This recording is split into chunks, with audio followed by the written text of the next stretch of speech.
sinilah dulu Pak Harto dilahirkan. Ini kamar gitu atau? Iya, ini dulu rumah dari gede gitu. Ya. Dari rumah kecil, dari anyaman bambu, Ya. Kemudian apa? Ada itu sumur. Rumah ini ketika tahun 2006 Pak Probo kesini ternyata sudah rusak.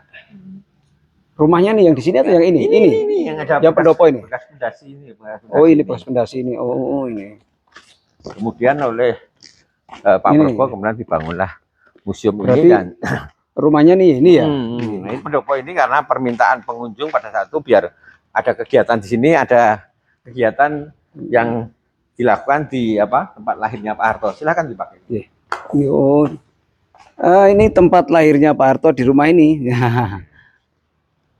Ini asalnya rumahnya Gedek dulu. Nah, ini sumur ini kita lihat usianya lebih dari 130 tahun. Jadi sebelum Pak Harto lahir sudah ada. Airnya jernih, nggak pernah kering sepanjang tahun. Kami punya keyakinan Allah Subhanahu Wa Taala akan menunjukkan tempat-tempat yang bermanfaat di umat yang dicintai oleh Allah. Di sumur ini sekarang kami memberikan edukasi kepada anak-anak bangsa. Anak-anak sekarang itu kayak kenal sumur itu kayak apa. Mereka tahu ini namanya sumur. Ya mereka merasakan menimba di sumur dan boleh anak-anak itu merasakan boleh cuci muka dan sumur ini diminum enggak apa-apa karena kualitas airnya bagus. Kita lihat. Ini apa bekas apa? Ya. Ini bekas apa ini? Ini dulu media kami. Oh, media. Nah, ini sumur ini. Oh, ini sumur. Ini anak-anak sekarang sudah tahu. Kalau sampai sini akhirnya yang namanya sumur ini. Kemudian anak-anak kita ajari untuk menimba air di dalamnya itu kelihatan uang-uang yang jatuh itu kelihatan bawah jernih sekali. Ini gak gerak. Jadi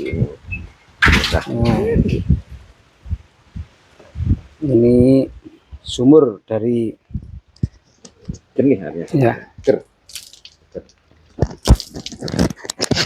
Jadi, tempat itu kami itu sumbernya juga dari sini. Jadi kita tarik ke sana dan gunakan untuk. Oh, ada sanyonya. Oh, sanyo itu. Ya. Karena dulu orang lebih mantap wudunya di sini, selesai di sana. Kemudian kita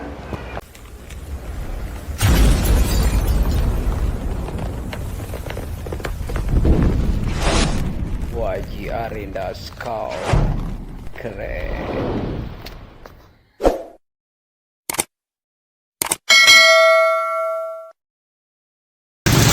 Assalamualaikum warahmatullahi wabarakatuh, dulur-dulur sedaya. Pada hari ini tanggal 17 Agustus 2024 kebetulan ada momen saya berkunjung ke Jogja untuk mengunjungi anak saya di pondok, dan kesempatan hari proklamasi kemerdekaan Indonesia ke-79 kita gunakan untuk berkunjung ke salah satu destinasi wisata sejarah. Di sini adalah Desa Kumusuk, Museum Haji Muhammad Soeharto. Kita berada di tempat kelahiran beliau yang hari ini kita berada di Desa Kumusuk, Kecamatan Godean, Yogyakarta. Ini pertama kita lihat ini bagian depannya. Bagian depannya Museum Soeharto ini di Desa Kumusuk ini. Kita masuk. Nah, begitu kita masuk sekarang disambut dengan patung beliau, patung Jenderal Soeharto ya. Ini patung beliau. Nah, ini patung beliau. Telur patung Pak Soeharto, Jenderal besar yang memegang tongkat komando ini. Kita lihat ya. Nah, ini ada prasastinya. Pak Jenderal besar Haji Muhammad Soeharto ini lahir di Kumusuk Rabu Kliwon 8 Juni 1921. Dan beliau wafat di Jakarta 27 Januari 2008. Dimakamkan di Astana Giri Bangun Karanganyar. Nah, ini adalah patung beliau yang besar di Kumusuk ini. Samping patung beliau ada sebuah prasasti besar ya yang ditandatangani oleh Ibu Siti Hardianti Hastuti, adik Ibu Mbak Tutut ya, dan Haji Probo Sutejo saudara beliau. Patung ini diresmikan bersamaan dengan tanggal lahir beliau, tanggal 8 Juni, tapi tahunnya 2013. Nah ini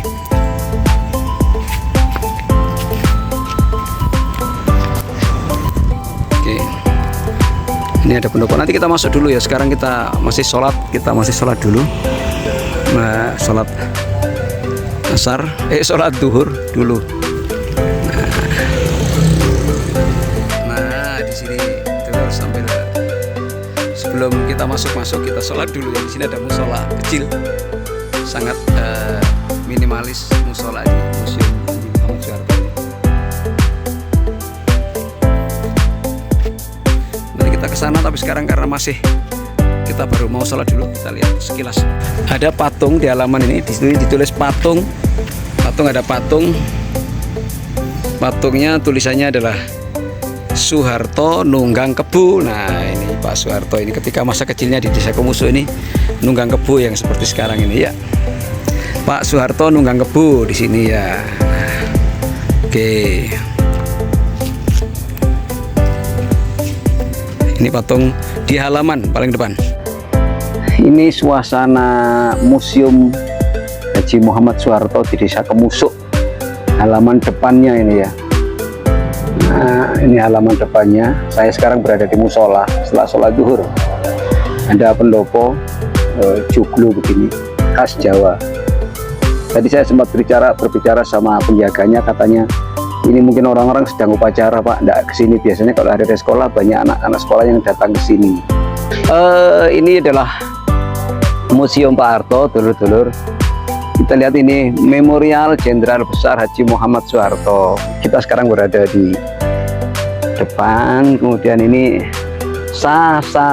Ini 3 prinsip sa, 3 sa, 3 so dari Pak Harto. Sa pertama adalah, nah ini sabar atine. Sa kedua itu sareh tumindae. Sa yang ketiga itu adalah saleh pikolae. Saleh pikolae artinya, nah itu selalu sabar, selalu bijaksana, dan selalu soleh dalam beragama. Nah ini masuk ya, kita bertemu dengan bapak-bapak yang ada penjaga di sini. Kita menemui bapak-bapak yang ada di sini. Assalamualaikum Bapak. Nggih. Punten, kula saking Lamongan. Karena tempat lahirnya Bapak Haji Mas Soeharto kemudian dibangun museum. Nggih. Alamatnya Kota mawon nggih. Kota Lamongan, Jawa Timur. Ini kami sini Jawa Timur, jumlahnya 3 orang. Nah, sejarahnya Pak Harto ada di dalam diorama. Silahkan boleh berfoto. Dioramanya di dalam sini. Nggih. Jadi kalau kemudian nanti dari itu tempat lahirnya Pak Harto yang ada di situ. Nggih. Mungkin bisa saya bantu sambil jalan. Nggih, kula foto video-video iki. Boleh. Kali niki yang napa? Mangke YouTube insyaallah. Nggih, betal putih niki rumiyin. Kita lewat sini. Nggih, lewat sini. Ini pegangan kayak Bu. Sandalnya boleh dipakai? Itu nanti dipakai. Nggih. Ini Pak. Nggih, semuanya. Saya nama Gatot Nugroho, saya kepala museum di sini. Oh, Pak Gatot Nugroho. Nggih. Dulu adalah tanah pekarangan milik kakek buyutnya Pak Harto, namanya Eyang Noto Sudiro. Ini rumahnya yang sebelah depan kita.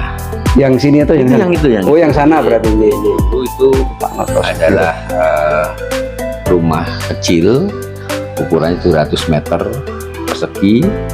Kemudian dibangun besar karena sekarang digunakan untuk rumah tinggal keluarga.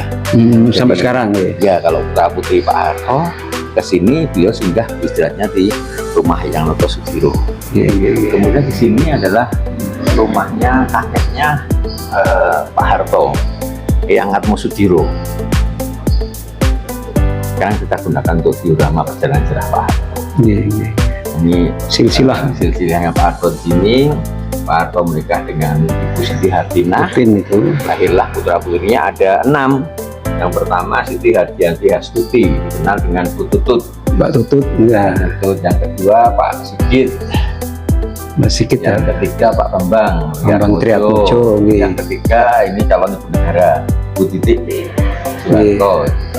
Kemudian yang keempat kelima Pak Tommy. Oh, Mas Tommy itu. Kemudian ini adalah Bu Mame, Siti Utami Adiningsih. Dari perjalanan sejarah Pak Harto digambarkan di sini di dalam oh ini perjalanan dia selama jadi presiden itu ya. Foto-foto kenangannya beliau. Nanti silahkan maksudnya ini biar buka dulu kayak video itu. Iya. Kita masuk tapi kan bisa masuk bisa buka. Yang ini ya. Oh, ya, seperti lorong waktu. Ini seperti lorong waktu perjalanan sejarah Pak Harto. Ya. Jadi ini bercerita sejak Pak Harto kecil, masa remajanya hingga masa perjuangan. Digambarkan di sini. Ini garis besar tentang lorong-lorong waktu perjalanan sejarah Pak Harto. Kemudian ruangan berikutnya ini bercerita tentang apa yang dilakukan oleh Pak Harto untuk bangsa dan negara, dan sumber-sumber dari Museum Memorial Cinta Besar Mas Soeharto ini berdasarkan dari beberapa sumber. Yang pertama Arsip Nasional Republik Indonesia, kemudian Museum Purna Bakti Pertiwi, itu museum yang ada di Taman. Yang taman ini itu, tumpeng ini. Kemudian ini dari Museum Ahmad Yani yang ada di Jakarta, Museum Pancasila Sakti, Museum Jogja Kembali yang ada di Jogja. Kemudian dari sumber dari adik beliau, Bapak Haji Probo Sudityo, yang katanya pemilik museum ini, yang mendirikan, bukan pemilik museum, yang mendirikan museum ini secara ini dan referensi yang lain. Jadi Pak Probo itu membangun museum ini sebagai bentuk dharma bakti seorang adik kepada kakak kecil. Itu adik kandung?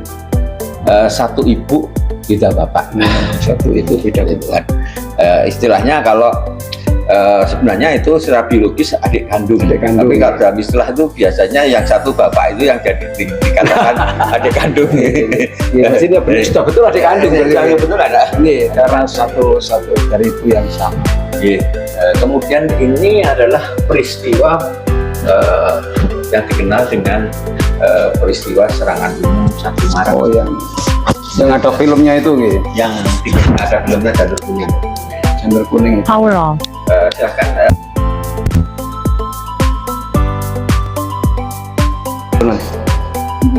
Awal mana? Iya. Di serangan umum 1 Maret ini adalah peristiwa sejarah di Jogja yang menunjukkan kepada dunia bahwasanya ada negara Republik Indonesia yang punya hak untuk mengelola negerinya sendiri.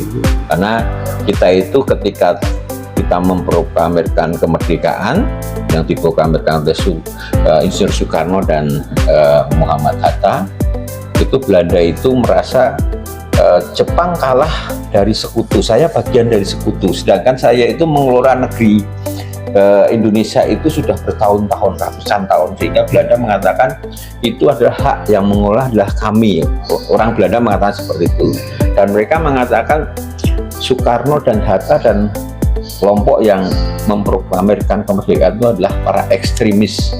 Ekstremis itu julukan Belanda kepada kita. Dan mereka mengatakan ekstremis itu artinya karena gerombolan-gerombolan kecil pemberontak negara Hindia Belanda. Nah, disitulah kemudian oleh Sultan Hamengkubuwono ke-9 disarankan dipindahkanlah ibu kota Jogja. Kemudian ketika di Jogja, supaya propaganda Belanda itu tetap di tingkat internasional, itu ada gerombolan kecil, mereka menyerang ke Jogja. Disitulah kemudian Jenderal Sudirman, walaupun beliau sakit, beliau bertekad kita akan tunjukkan kepada dunia bahwasanya negara ini adalah negara yang berdaulat dan punya kekuatan, bukan kelompok ekstremis, bukan kelompok gerombolan pemberontak. Nah, peristiwa bertahap ini kemudian puncaknya adalah yang serangan umum 1 Maret itu. Nah, disitulah akhirnya pada 1 Maret itu penyerangan pada siang hari, waktunya hanya 6 jam, dikenal dengan peristiwa 6 jam di Jogja. 6 jam di Jogja itu. Akhirnya adanya penyerangan besar-besar dengan 2.000 pasukan yang dikerahkan oleh Letnan Kolonel Soeharto. Dunia akhirnya mengetahui ternyata apa yang dikatakan Belanda itu bohong.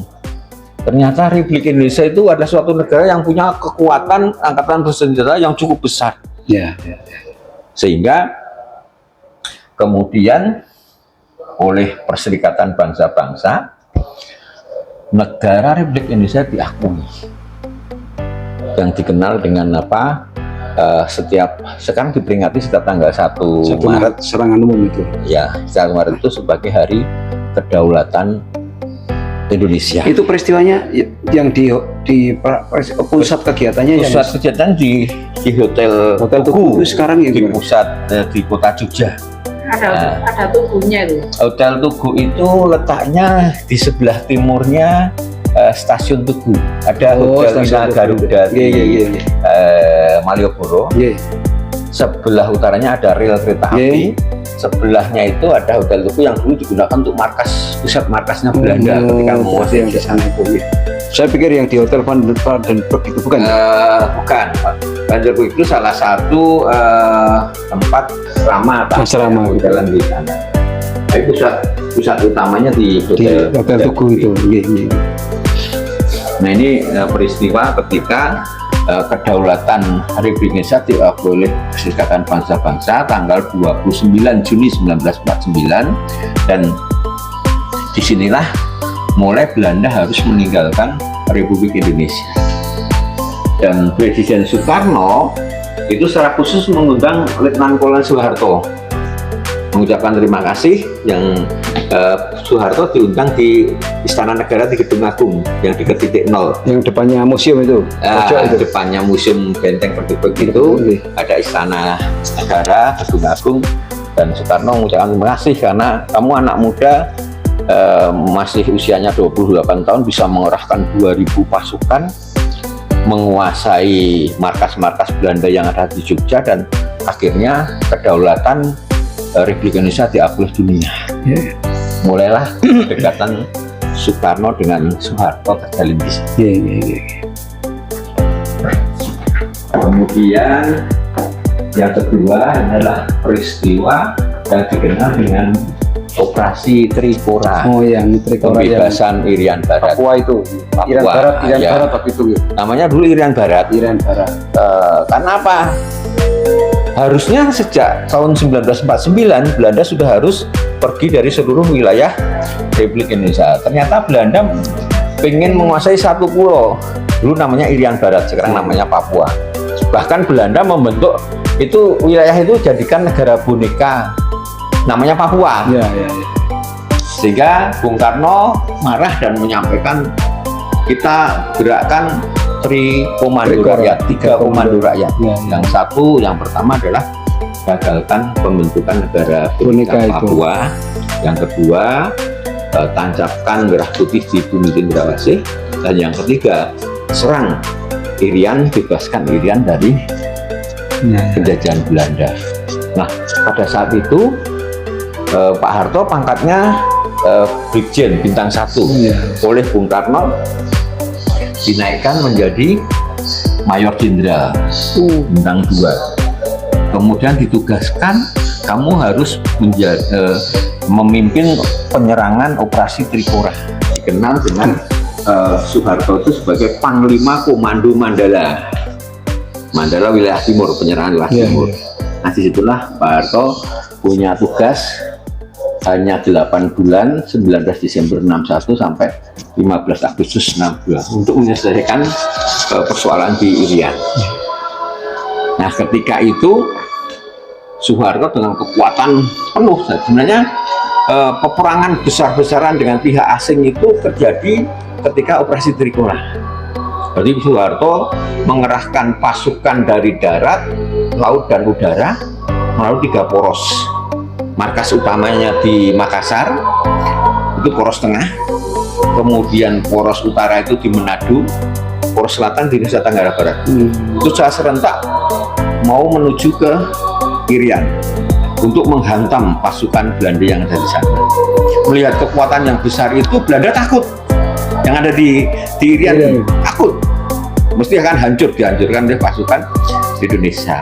Nah, Belanda kemudian minta tolong kepada Perserikatan Bangsa-Bangsa untuk menengahi. Jadi akhirnya datanglah PBB, dikuasailah wilayah Irian sementara oleh PBB. Pasukan Belanda harus kembali ke negaranya. Pasukan Republik harus balik ke Jawa. Pak Harto sebagai Panglima Komando Mandala melihat saudara kita yang ada di Irian itu masih keterbelakangan. Mohon maaf, masih primitif. Soeharto kemudian beberapa pasukannya ditinggal di sana untuk menjadi sipil, mendampingi masyarakat Irian untuk meningkatkan kesejahteraannya, kesehatannya dan sebagainya. Dan itu izin kepada Presiden Soekarno. Satu hal, Pak Presiden, satu, misi kita adalah misi kemanusiaan. Yang kedua, misi kita adalah misi politik. Karena kita tidak tahu kapan PBB itu akan menentukan pendapat rakyat Irian untuk kamu mau milih ikut Indonesia Belanda atau Indonesia. Nah, ini strategi Pak Harto dan Soekarno sangat terima kasih pada Soeharto. Kamu punya pikiran sampai ke jauh ke sana. Kemudian itu terjadi baru tahun 1969, bayangkan. Tahun 62 sampai 69, 7 tahun. Itu baru opera itu ada ya. PBB itu menentukan pendapat Pak Harto. Pasukan Pak Harto yang menjadi sipil pendamping kemanusiaan itu sudah 7 tahun bersama-sama dengan rakyat Irian. Masa rakyat Irian merasa dibimbing kemudian didampingi oleh pasukan jadi sipil itu, dan mereka sekarang menjadi tokoh masyarakat. Yang terjadi adalah 8 Maret 1969 kebulatan tekad rakyat Irian bergabung menjadi bagian Republik Indonesia. Itu ada pakai coblosan begitu untuk peperannya? Pilihan Belanda kalau itu. Ini yang modelnya seperti ini, bukan? Jadi modelnya tanda tangan karena ini kan sudah kebulatan tekad. Kebulatan tekad itu berbeda dengan coblosan. Itu udah menyampaikan ini loh, kami rakyat Irian berdasarkan kebulatan tekad ini kami seluruh rakyat wilayah Irian bergabung menjadi bagian Republik Indonesia.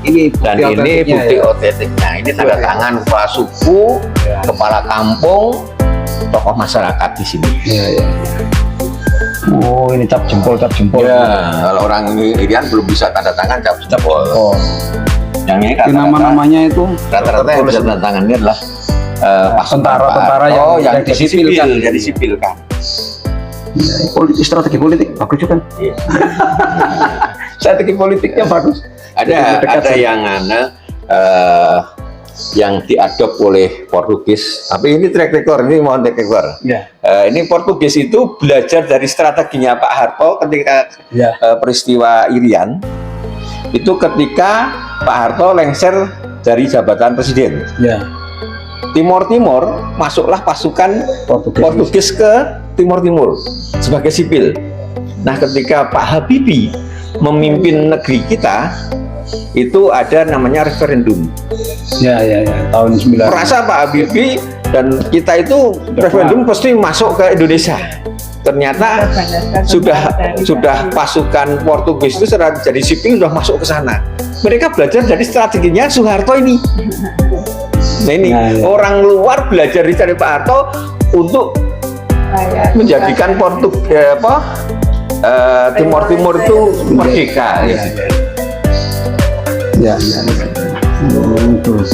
Kemudian ini peristiwa yang G30S itu. G30S PKI. Jadi dekat betul Soekarno dan Pak Harto karena beberapa tugas-tugas negara ditugaskan kepada Soeharto dari Presiden Soekarno. Tahun 1965 Soeharto diangkat menjadi Panglima Kostrad untuk mengamankan situasi nasional pada saat itu. Karena pada saat itu banyak terjadi yang namanya gerakan separatis, beberapa wilayah ingin merdeka. Nah, tugas Soeharto adalah mengamankan situasi nasional pada saat itu. Kemudian di Istana Negara sendiri ada konflik kepentingan politik antara kelompok PKI yang pada saat itu PKI jadi partai nomor 3 nasional. Di NIDCS itu yang di Istana Negara dekat dengan Soekarno.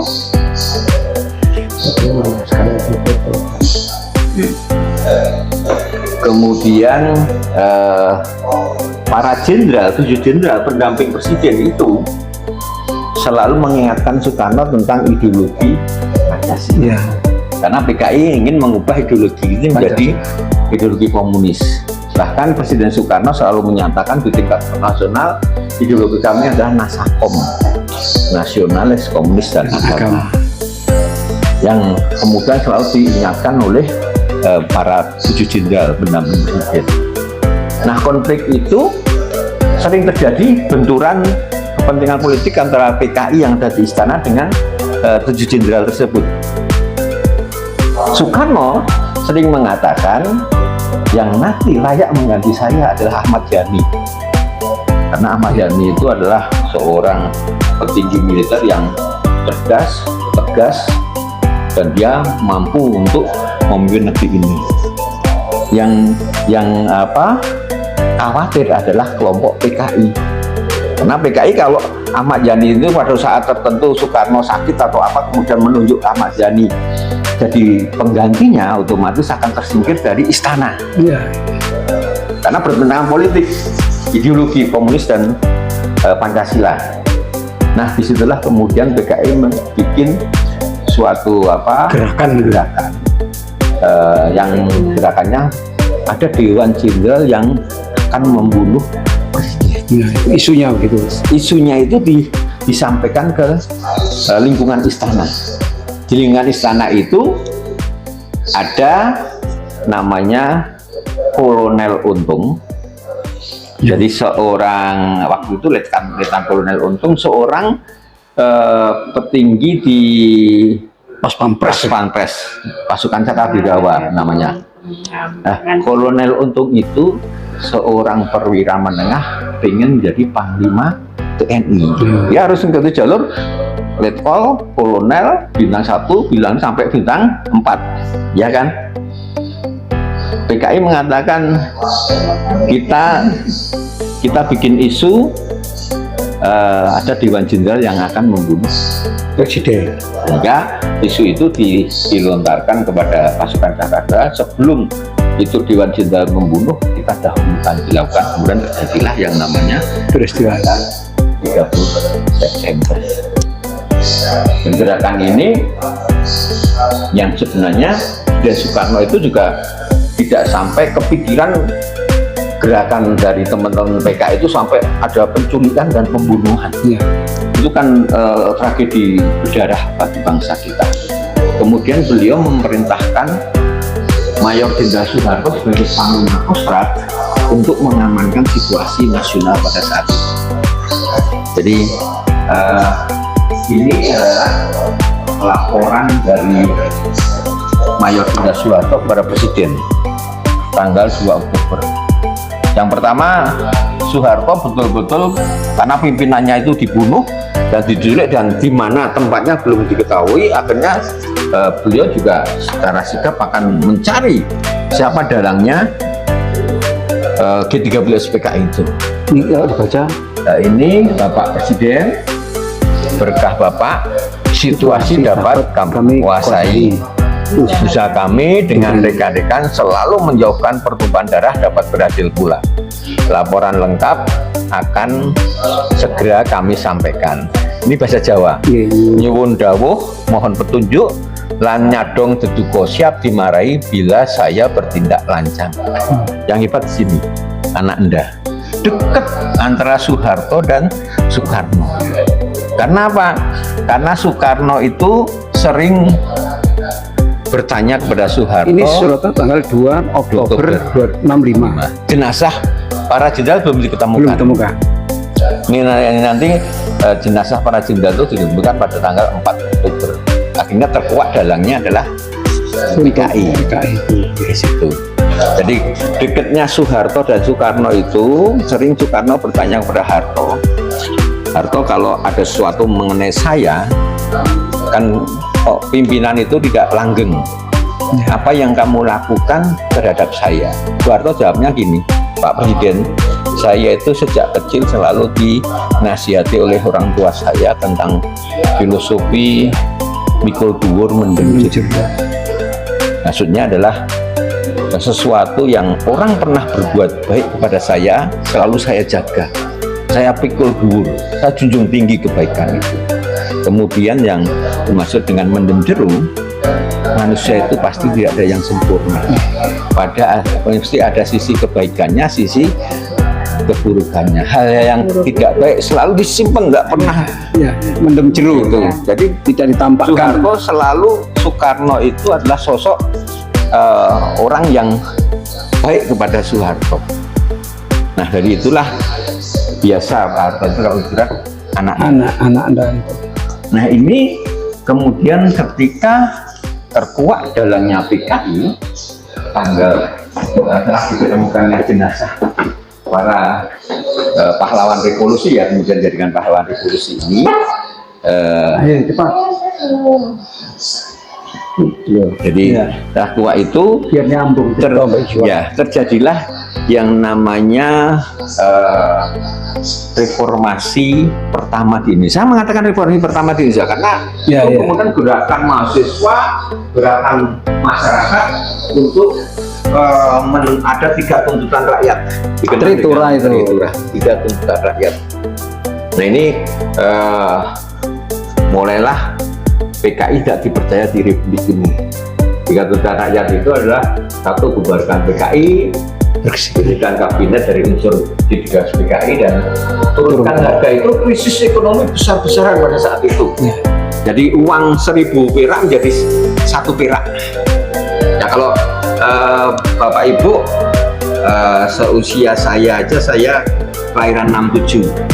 Itu waktu saya kecil, saya usia SD, berarti saya umur 8-9 tahun itu, saya punya baju hanya 3. Anak-anak dulu seperti itu. Anak-anak dulu itu punya baju baru ketika hari raya Idul Fitri. Orang tuanya nabung nanti Idul Fitri untuk beli baju. Kemudian kita itu makan telur aja ketika ada kenduri. Bapaknya kenduri, kan dalam satu besek itu ada nasi, ada telurnya 1. Itu anaknya 5, itu dibagi 5 sama bapaknya. Bagi satu-satu anaknya, bapak ibunya nggak makan. Betul-betul pada saat itu yang namanya nasi itu makanan istimewa. Jadi peristiwa ini kemudian berlanjut tahun 66 itu selalu ada demo besar-besaran untuk membubarkan PKI. Kemudian tanggal 10 Maret 1966 itu ketika Soekarno mengadakan sidang kabinet, yang hadir hanya sekitar 20% menterinya. Sangat panik pada saat itu di Istana Negara. Soekarno komunikasi dengan Soeharto, waktu itu Soeharto sakit. Ya, komunikasi situasi ada kabinet saya tidak, yang memenuhi hanya sekitar 20%. Yang percaya kepada saya saat ini hanya sekitar 20%, dan ada isu dari PKI itu yang menyampaikan ada kelompok sipil yang bersenjata mengepung istana. Soeharto pada waktu itu bilang sama Presiden, kami jamin tentara dan angkatan darat tidak punya sifat seperti itu. Sehingga saran sama Soeharto tanggal 10 Maret itu Soekarno untuk pindah ke Istana Bogor dengan naik helikopter. Nanti akan didampingi oleh Sugi Rahmat, kemudian Brigjen Amir Maut dan M. Yusuf menyusul lewat darat. Nah, tanggal 11 Maret itu kemudian Soekarno menulis tentang surat perintah 11 Maret ini. surat perintah 11 Maret ini adalah surat untuk menjaga kewibawaan, menjaga jiwa dan raganya Soekarno, bahkan perjuangan pembangunan berkelanjutan untuk selalu diteruskan. Yang mendapat surat mandat Super Semar itu adalah Soeharto. Jadi bicara tentang Super Semar itu ada hubungan panjang kedekatan Soeharto dan Soekarno. Betul. Dari peristiwa serangan umum 1 Maret 1949, kemudian tahun 62, kemudian 65.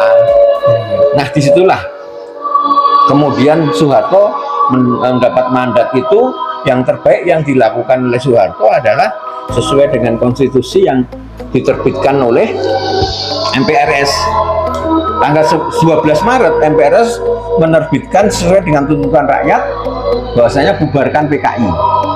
Ini MPRS menerbitkan yang namanya surat keputusan MPRS nomor 25 tahun 66 tentang pembubaran PKI. Mandat Super Semar itu dilaksanakan Soeharto dengan membubarkan PKI.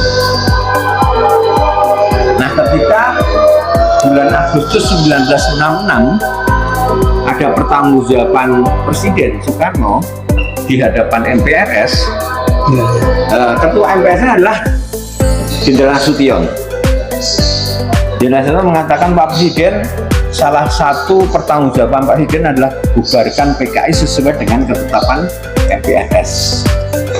Ternyata Soekarno itu menyampaikan, saya itu orang yang punya ideologi yang kuat. Saya sudah menyampaikan yang namanya ideologi Nasakom di seluruh dunia. Tidak akan mungkin Soekarno itu menarik ideologi yang sudah sampaikan. Sehingga Soekarno juga sudah tahu kalau pertanggungjawabannya tidak akan pernah diterima oleh MPRS karena tidak membubarkan PKI. Seandainya Soekarno membubarkan PKI, tetap presidennya Soekarno. Nah, ketika itu kemudian terjadilah kekosongan kekuasaan. Kekosongan kekuasaan itu kemudian perlu diisi pada rapat MPRS. Yang pertama ditunjuk menjadi pejabat pelaksana presiden adalah Jenderal Nasution. Tapi beliau tidak mau. Beliau mengatakan, saya itu alasannya saya itu orang Sumatera, adaptasi dengan kebijakan orang Jawa itu perlu belajar panjang. Kalau pejabat itu paling hanya pendek 1 tahun, setengah tahun, sehingga beliau tidak mau dijadikan untuk pejabat pelaksana. Bayangkan zaman dulu untuk dijadikan pejabat presiden nggak ada yang mau. Kalau sekarang kan orang berebut bedanya kan ya. Kemudian rapat berikutnya ditunjuklah yang lebih senior di bawahnya Nasution adalah Mayor Jenderal Soeharto. Soeharto tidak mau karena ada yang senioritas Nasution. Itu menghargai, orang Jawa menghargai yang senior. Akhirnya yang terjadi adalah di dalam musyawarah itu Nasution mengatakan, Soeharto, saya sekarang sebagai komandanmu menunjuk kamu untuk menjadi pejabat presiden sebagai komandan militer. Dan Soeharto akhirnya mau dengan syarat harus MPRS membentuk ketetapan MPRS tentang masa jabatan presiden hanya 1 tahun. Kemudian setelah itu melalui konstitusi akan terpilih presiden yang terpilih. Nah, pada saat sidang-sidang MPRS di bulan-bulan akhir tahun 66 itu, Nasution pengen Soekarno itu disangkut pautkan dengan peristiwa G13 PKI untuk diadili. Soeharto sudah memegang mandat yang namanya Super Semar.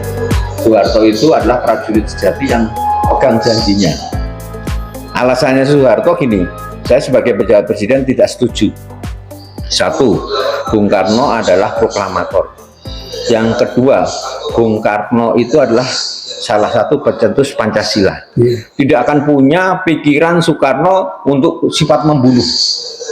Sehingga saya tidak setuju kalau Soekarno dikait-kaitkan dengan orang-orang PKI yang sudah melaksanakan penculikan dan pembunuhan. Akibatnya Soeharto adalah menyebarkan janji Super Semar ini. Yang kedua, Soekarno menulis Super Semar ini karena sudah percaya tentang sifatnya Soeharto.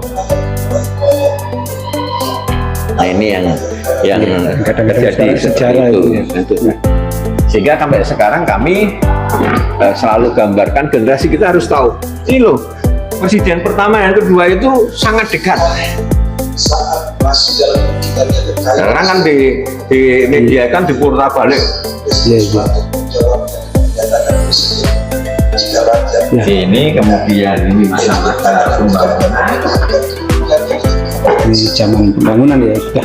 Ketika Soeharto memimpin negeri ini tahun 1968, kemudian berlanjut, kita itu saat itu adalah negara yang sangat miskin, yang tadi saya cerita tadi. Iya.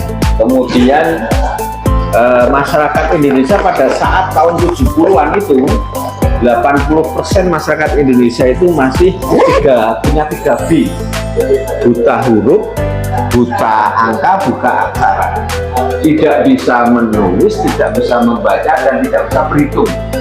80%. Jadi betul-betul negara yang betul-betul miskin dan kualitasnya masih rendah. Tugasnya Soeharto dan para pemimpin dahulu yang pertama adalah kita ingin Indonesia itu bertahap bisa menjadi masyarakatnya itu bisa SDM-nya meningkat, kemudian kesejahteraannya meningkat. Sehingga dilakukanlah yang namanya program pembangunan pelita, pembangunan 5 tahunan. Pelita 1, 2, 3, 4 sampai Pelita 5, 6, ke-7. 7 ya. Ke-6 selesai, ke-7 itu kemudian terjadi reformasi. Jadi ketika saya bicara tentang Pak Harto itu mundur dari jabatan presiden karena ada 14 menteri yang tidak mau melaksanakan kabinet pembangunan. Iya. Ini saya analogkan ketika tahun 66 Soekarno melaksanakan sidang kabinet pada tanggal 10 Maret itu menterinya 20% yang datang. Kan hampir sama. Iya. Ya kan? Soeharto itu karena persoalan krisis ekonomi, Soekarno itu karena kasus PKI. Sama-sama pada saat itu krisis itu karena situasi ketika Soekarno itu kondisi ekonomi kita lemah. 1000 perak menjadi 1 perak. Kalau Pak Harto itu dolar itu dari 2.500 jadi sampai 15.000 nilainya, terpuruk pada saat itu. Tapi saya melihat ketika zamannya Pak Harto itu bukan krisis untuk masyarakat bisa makan besar, cuman secara politik dibesar-besar. Ya kan? Kita anak-anak tetap sekolah di sekolah, krisis ekonomi kan tetap sekolah. Bajunya juga punya banyak, makannya juga tidak seperti dulu makannya bulgur, makannya begatul, ya kan? Bedanya di situ. Tapi kemudian karena ada 14 menteri tidak melaksanakan bangunan, Soeharto tidak bisa bekerja. Sehingga demi bangsa dan negara Pak Harto menyatakan mundur dari jabatan presiden. Harapannya adalah mudah-mudahan pengganti saya nanti menjadikan negara kita lebih baik. Ini pernyataan presiden Berhenti. waktu berhenti ya, Iya. tanggal 21 itu. Ya, dari jabatan presiden. Dia meninggal tanggal 27 Januari 2008. Dimakamkan di Masih.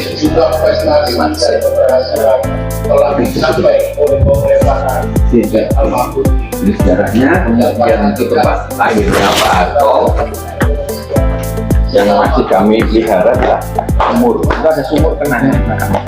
Jadi sumur itu sudah ada sejak Pak Harto lahir. Kayaknya sini sudah pernah.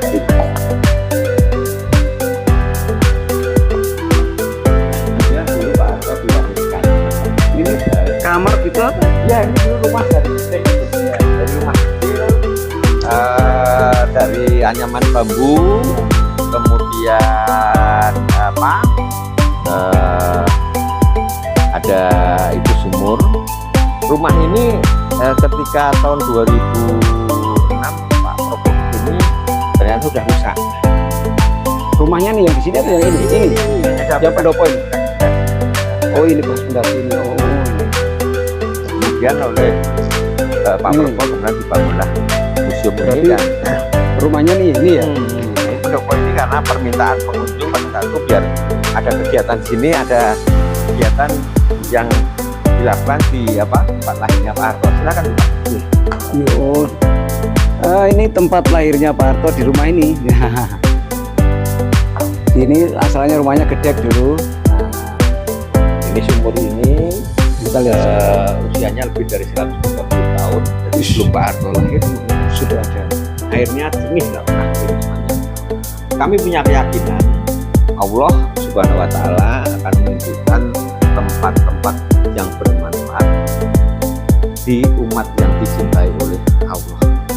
Di sumur ini sekarang kami memberikan edukasi kepada anak-anak bangsa. Anak-anak sekarang itu nggak kenal sumur itu kayak apa. Ya. Mereka tahu ini namanya sumur. Ya mereka merasakan di sumur, dan boleh anak-anak itu merasakan, boleh cuci muka, dan sumur ini diminum nggak apa-apa. Kenapa? Rasanya bagus. Ini apa bekas apa? Ini bekas apa? Ini dulu media. Oh, media. Nah ini sumur ini. Oh, ini sumur. Sekarang kita tahu. Kalau sampai sini akhirnya, oh yang namanya sumur ini. Kemudian anak-anak kita ajari untuk menimba Air di air di dalamnya kelihatan uang-uang yang jatuh, kelihatan bawah jernih sekali. Ini kuning gak gerak.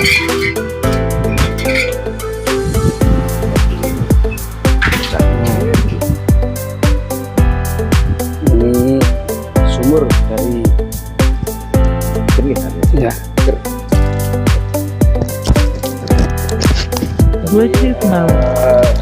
Tempat itu kami itu sumbernya juga dari sini. Kita tarik ke sana dan gunakan. Oh ada sanyonya. Oh sanyo itu Ya, karena dulu orang lebih mantap wudhunya di sini, ya. selnya di sana. Kemudian kita tarik. Iya. Ya. Iya, alhamdulillah. Kita ya. Ini liburan ke Jogja. Anak saya pondok di sini Pak. Di Terus mana? Di Turi, di Oh, di Taruna Turi. Al-Quran. Taruna Al-Quran. Iya, anak saya mondok di sini, terus kan waktu kunjungannya besok pagi, sehingga nanti kami datang lebih awal. Nanti malam kita menginap di sini. Ini tadi sekalian kita mampir karena dulu tahun begitu ini dibuka saya pernah kesini sekali. Tahun berapa? 2014 atau 2015-an. Ya, 2014. Malah saya dapat kenang-kenangan buku dari sini, buku Pak Harto itu. Dari Pak Harto. Nggih, dulu waktu karena saya mungkin pengunjungnya keberapa gitu, sehingga saya dikasih kenang-kenangan buku itu, yang buku Pak Harto itu. Tadi kenang-kenangan juga ya. 100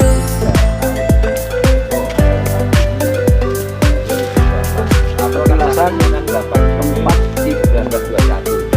Sukirah binti Atmo Sudiro melahirkan Soeharto Yang namanya Sukirah.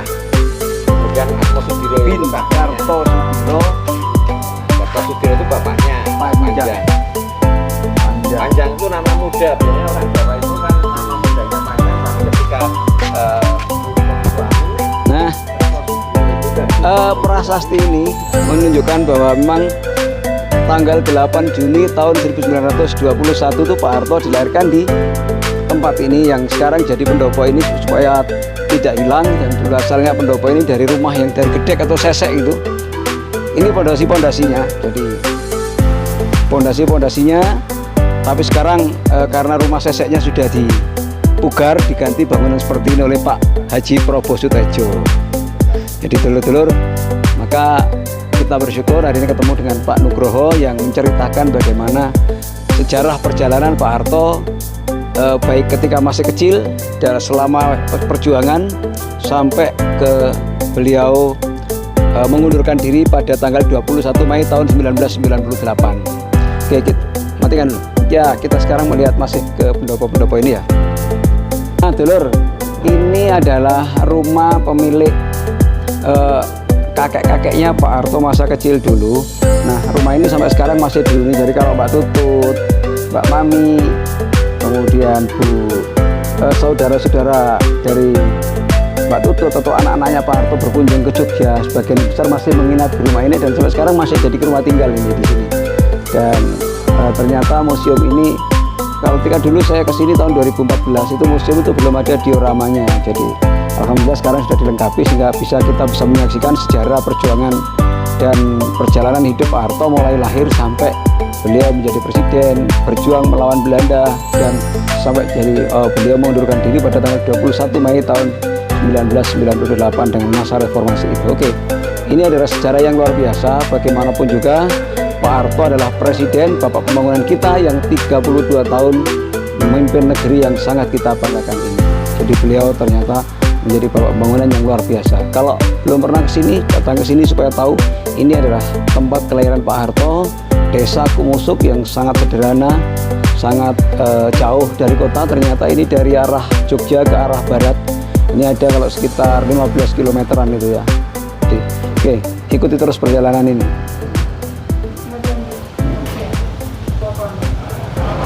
Terima kasih hadiahnya.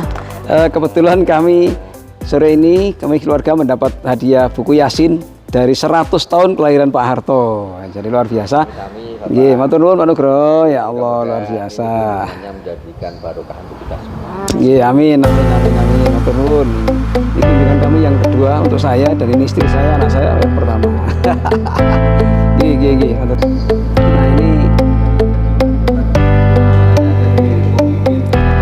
Nah, ini foto-foto Pak Harto yang ada di sini, foto kebanggaan. Kenang-kenangan.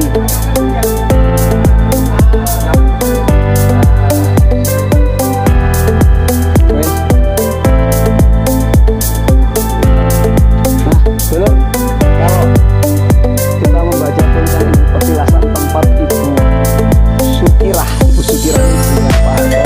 Ini Sudiro melahirkan Bapak Soeharto. Dan ini hanya sekedar tulisannya, tapi tempat lahirnya sebenarnya adalah di tempat ini.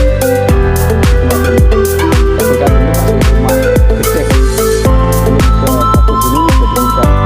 Ini bekas fondasi rumah ini.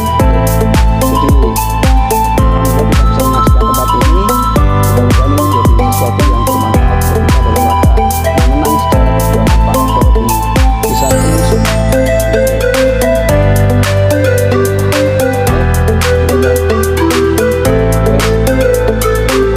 Ini adalah rumah keluarga dari Pak Soeharto. Ya, sekarang silakan lanjut.